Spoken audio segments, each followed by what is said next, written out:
సంవత్సరాల తరబడి ఎన్ని మందులు వాడినా మీ మోకాల నొప్పులు తగ్గట్లేదా? ప్రాణ పెయిన్ క్లినిక్ లో అత్యాధునిక చికిత్స. Hi hello welcome to Suman TV. నేను మీ రోషన్. ఫస్ట్ టైం ఇంట్రడక్షన్ లేకుండా ఒక వ్యక్తి ఇంటర్వ్యూ స్టార్ట్ చేయబోతున్నాను అనమాట. అంటే మూర్తి గారు, మీరు ఏమనుకోదంటే ఒక మాట, ఎందుకు పెళ్లి చేసుకోవట్లేదు? నా జీవితం నేను చేస్తా, నా బతుకు నాది, నా బలుపు నాది. ఉప్పు కారం తింటున్నాం కదా సరే, ఎలా కంట్రోల్ చేసుకోగలం ఫీలింగ్స్, ఎమోషన్స్? తెలుగులో మూర్తి అనే ఒక వ్యక్తి ఇక్కడ ఒక ఆర్నబ్ గోస్వామి అవ్వాలని ట్రై చేశారా? రోషన్ ఎవరైనా ఇమిటేట్ చేస్తారా? ట్రై చేసిన ఒక్కడు అవరు. మూర్తినైనా అంతే, అర్నబుడైనా అంతే. మిమ్మల్ని కొట్టిన సందర్భాలు ఉన్నాయి, చాలా ఉన్నాయి. దేశద్రోహం కేసులు కూడా ఉన్నాయి. ఎన్ని కేసులు ఉన్నాయి, ఎంతమంది భయపెట్టారు చంపేస్తామని, నరాలు కోసారు. ఇంకా లీడర్ అయిపోయాడు మన మూర్తి అనుకున్నాయి అంటే 2-3 సందర్భాలు ఉన్నాయి. అధికార పార్టీ వాళ్ళు కొట్టించారా? ఇప్పుడు నన్నేదో అంటారు కదా, అప్పుడు అధికార పార్టీ తెలుగుదేశం, అప్పుడు వైసీపీ మనిషిని అని టీడీపీ వాళ్ళు అన్నారు నన్ను. ఇప్పుడు టీడీపీ మనిషిని వైసీపీ వాళ్ళు అంటారు. ఇప్పుడు మూర్తి గారు అంటే హెడ్ వెయిట్, యాటిట్యూడ్, పొగరు, లెక్కలేనితనం, ఏదంటే అది మాట్లాడతారు, బ్లాక్మెయిల్ చేస్తారు, ఇవన్నీ అంటుంటారు. కానీ ఇవి ఎందుకు వచ్చాయి? నేను ఎవరి దగ్గర రూపాయి తీసుకోలేదు, తీసుకోను. నా కంపెనీ ఇచ్చిన జీతం. మన సాక్షి చెప్తున్నారా?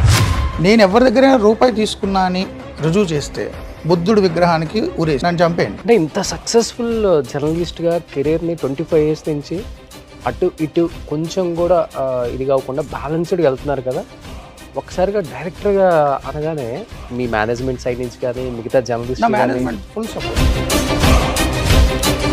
అంటే ఇప్పుడు ఒక డైరెక్టరు పేపర్ మీద రాసినప్పుడు ఒకలాగా ఉంటుంది, చిత్రీకరణ జరిగినప్పుడు ఒకలాగా ఉంటుంది, ఓవరాల్గా మనం ప్రివ్యూ చేసుకొని చూడటం లేకపోతే స్క్రీన్ మీదకి వచ్చినప్పుడు ఇంకోలాగా అనిపిస్తుంది. నేను మీతో సినిమా చేస్తాను సార్ అని వెళ్ళిపోయా. ఆయన ఇట్లా చూసాడు, నాతో సినిమా చేయడం ఏంటి. ఒకసారి టీజర్ రాగానే డైరెక్టర్ మూర్తి గారు అనగానే, హీరో నారావారి అబ్బాయి అనగానే చాలా పొలిటికల్ పార్టీస్ రకరకాలుగా మాట్లాడుకుంటున్నాయి. చంద్రబాబు నాయుడు గారు బ్యాక్ ఎండ్ సపోర్ట్ చేశారు, డబ్బు ఇచ్చారు, TDP party full support, Nara Rohit ఉన్నాడు కాబట్టి అని. రోజు టీవీలో వార్తలు చదివి నన్ను ఎందుకు పెట్టుకుంటారు? రాఘవేంద్రరావు లాంటి పెట్టుకోవచ్చు కదా. యాత్ర, వ్యూహం, శపథం ఇవి కాదు.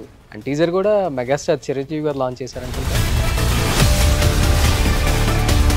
ఫ్యాన్ బాయ్ మూమెంట్ కదా. ఇన్ ఫ్యూచర్ మెగాస్టార్ చిరంజీవితో ఏమైనా సినిమా తీసే అవకాశం ఉందా? యాక్చువల్ చిరంజీవి గారు అన్నారు చేస్తామేమో అని. మీరు ఫ్యూచర్లో బిగ్ బాస్కి వెళ్ళే అవకాశం ఉందా? శని ఆదివారాలు నాగార్జున గారు వచ్చి అందరూ ఆయన రాగానే లేచి నుంచుని ఎవరో పక్కన ఉన్న వాళ్ళు వీడు ఎక్కువ తినేసాడు, వీడు తక్కువ తినేసాడు, వీడు తొడవలేదు అంటే సార్ అని సారీ చెప్పి మీ చెప్పు చేతుల్లో నేను ఉండడానికి నా లైఫ్ని మీకు రాసిస్తాను అనడం నాకు ఇష్టం ఉండదు. సుమన్ టీవీలో మీ పర్సనల్ అండ్ బిజినెస్ ప్రమోషన్స్ కోసం కింది నెంబర్కి కాంటాక్ట్ చేయండి.